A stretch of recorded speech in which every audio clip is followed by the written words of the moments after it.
Kids and cadets, welcome back to Tommy Time. Hope you're all doing well. I had a scrapper contact me this week on Tuesday. Said that he was going down a dead-end street, went down to the end, turned around, come back the other side, and a gentleman ran down the driveway, flagged him down, told him he had some mowers that he wanted to get rid of. So the scrapper called me and told me the gentleman had like 12 riders and 3 pushers. He was going to get rid of them all.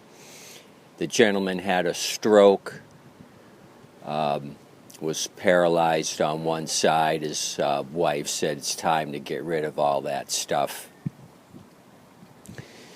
So I made arrangements today to go out there with my brother. We met the gentleman there. The scrapper showed up maybe 15 minutes after I arrived, so I was able to talk to the the gentleman, the homeowner, and ask him what he thought were complete units. He brought me to this 2007 Craftsman. It is complete. The deck is shot, however. He went to turn it over and the battery was still good. It cranked off.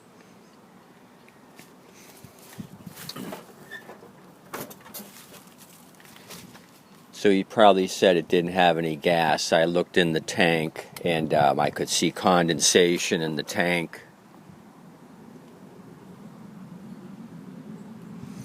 In the bottom of the tank and on the top of the cap. So I went ahead and put a secondary fuel tank on this to try to start it. Like I said, the battery's good. So we'll try to mess with this, and then I'll show the other goodies I got. It was a package deal for $110. I priced this at $50 for the 2007 Craftsman.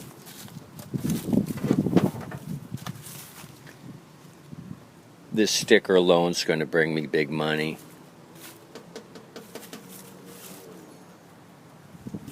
And I was just kidding about that. I had somebody question me on a pusher that was a special edition, a 2007.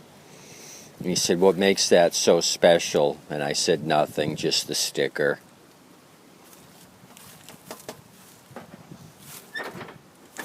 But I'm going to add $100 to the selling cost because it's a special edition. Anyway, this is got the Intek V-twin 22 horsepower engine, twin cylinder, Briggs engine.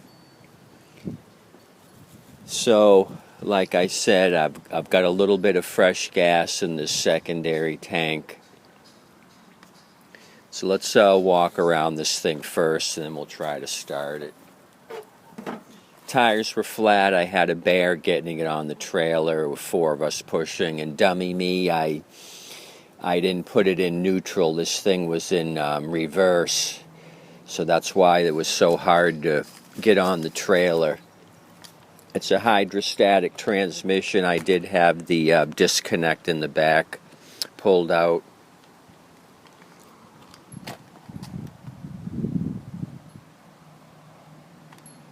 But I had left this in up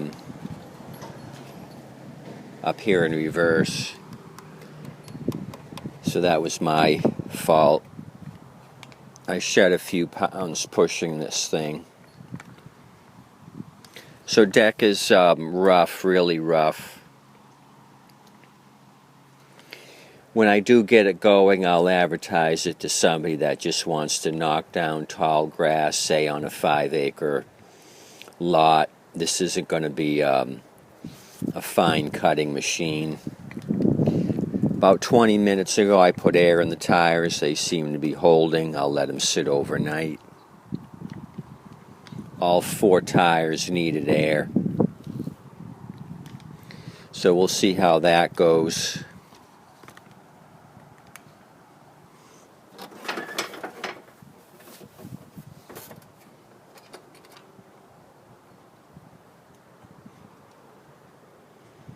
Little low on oil, but we'll try it. So the deal with the other machines is they were all in disrepair. Hoods missing, most of them had no decks. There was 4 John Deeres. Those were complete units with decks. But I just don't have room to store a bunch of rider mowers. They take up space.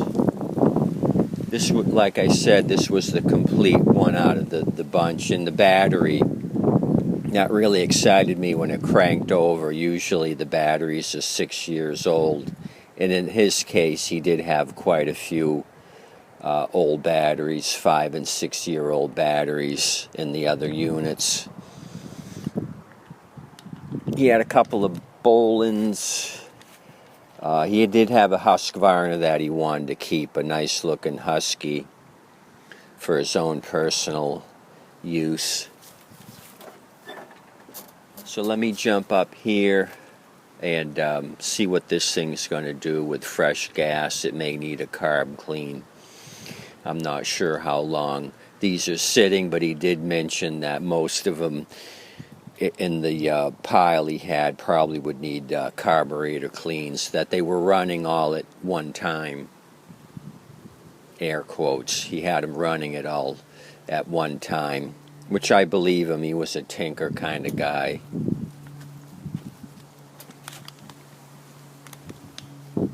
Just with the stroke, it's kind of limiting his ability to mess with junk on 4 wheels.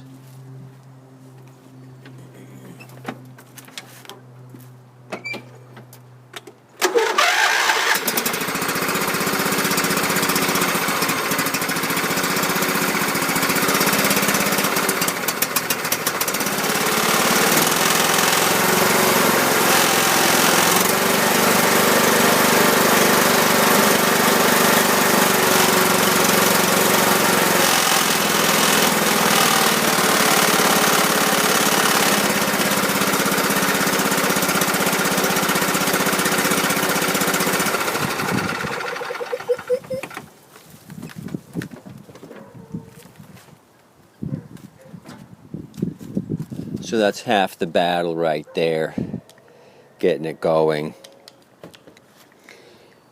As far as the deck, like I said, I'll advertise this with somebody with big acreage that just wants to hack and slash tall grass.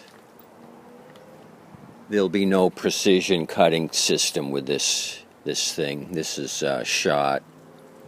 I kind of looked around what he had for decks.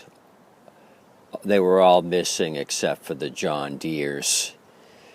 And so I was out of luck as far as that's concerned. So I'm kind of happy with this 07. It started. I don't need to buy a battery. Oil change is in order. And I'll make sure everything here is greased up just to give me a running start on this deck. So I kind of looked around and found this 11 of 21 battery, which I thought would still be a good one. It's a Duracell. The rest of them were shot, so I gave $10 for this. What I did is I come up with a base price of $50 for the Craftsman. And then the 3 mowers, I told him I'd do 10 each on those. So we were up to 80, and then 90 for the battery. Then this box of parts he come up with, the homeowner. They're all rider mower parts, a couple of coils, a carburetor, a muffler. So 10 here, that was 100. And then he said, oh, I got one more Turo out behind the house. It ran, but I'm going to get rid of it. So I gave 10 for that. So that was my 110 for everything. So we'll talk about the pushers next.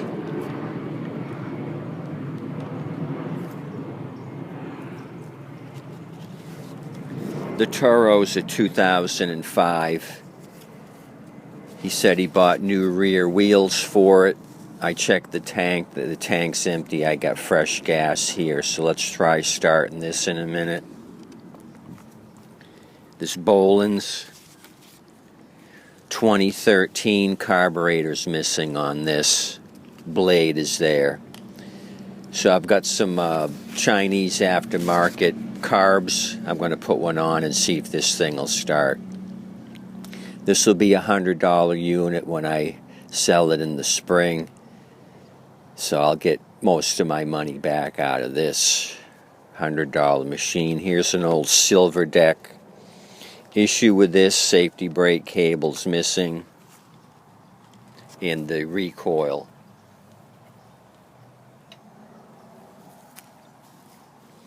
I have safety brakes and string for the recoil, so this will be another $100 machine. Couple of random high rear wheels that were actually leaning against the Craftsman rider. I thought they might have went to this Troy built, which is missing wheels, but I tried them and they're not the right wheels for this. The Troy built's a 2012, missing carburetor and the blade and the wheels. So part stuff, somebody's hacked and slashed the front of this thing.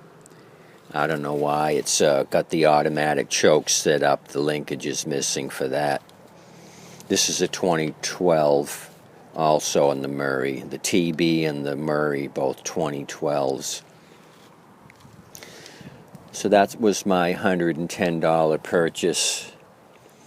Oh, and a couple of seats. I got a John Deere here that the seats ripped. So I guess you could say the seats were extra. I went ahead and snatched off a good John Deere seat with this cover from another machine that had a torn up plastic underside. So I snatched the John Deere seat cover. And here's another Craftsman seat. This was a bonus because I saw this one here. It's got damage.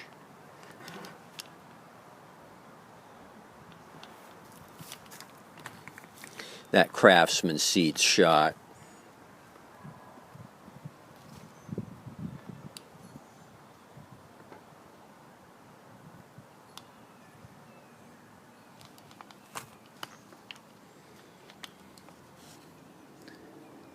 So I think that's it in a nutshell. Let's look at the Turo, see if that starts. We may have some good luck happening here.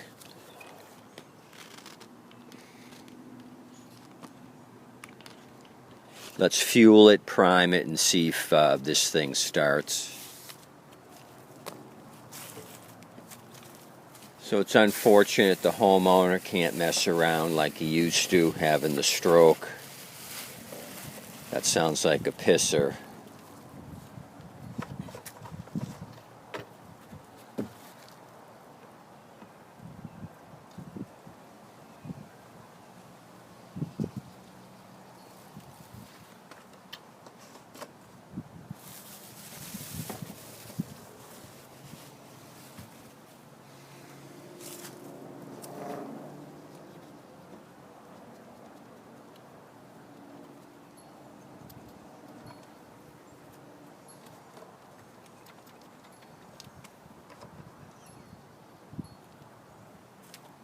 I could hear fuel starting to move through the carburetor by priming it. Oil's at the bottom hole and it's kind of well used.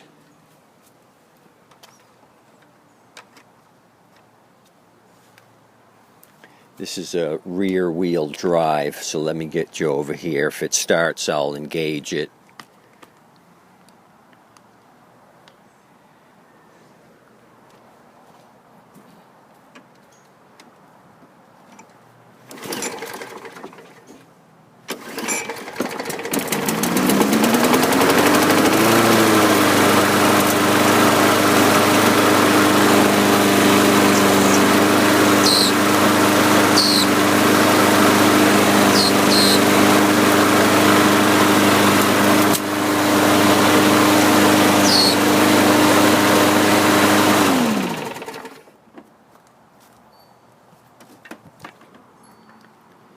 You heard all that chirping. I went to engage it, and I don't know, maybe the belt slipping or something. Every time I push down on the personal pace slider, the thing chirped. Rear wheel drive, let's flip it over real quick. Carburetor on the high side, see if we can see anything out of the ordinary.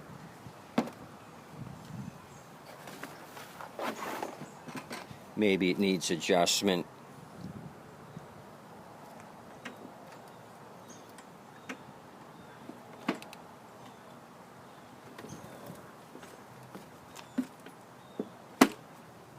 Just checking cable tension on the drive cable. It seems slack at rest, and then it's got enough tension when you push down on the slider.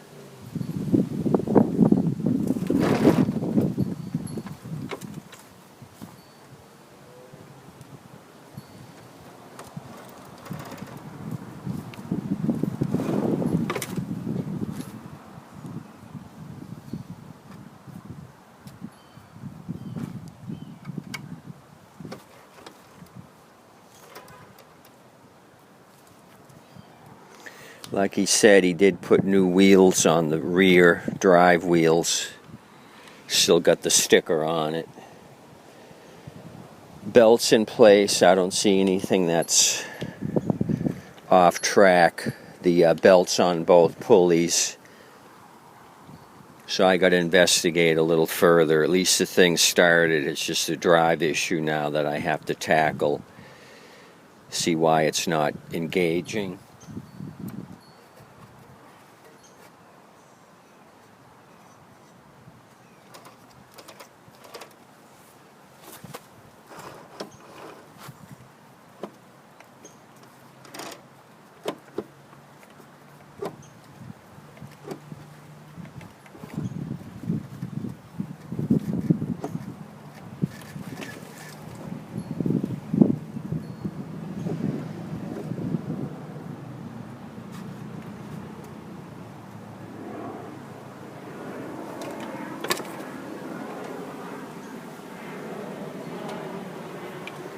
I disconnected the spark plug. I want to rotate this thing with a little tension on the belt, see if I can determine what the issue is.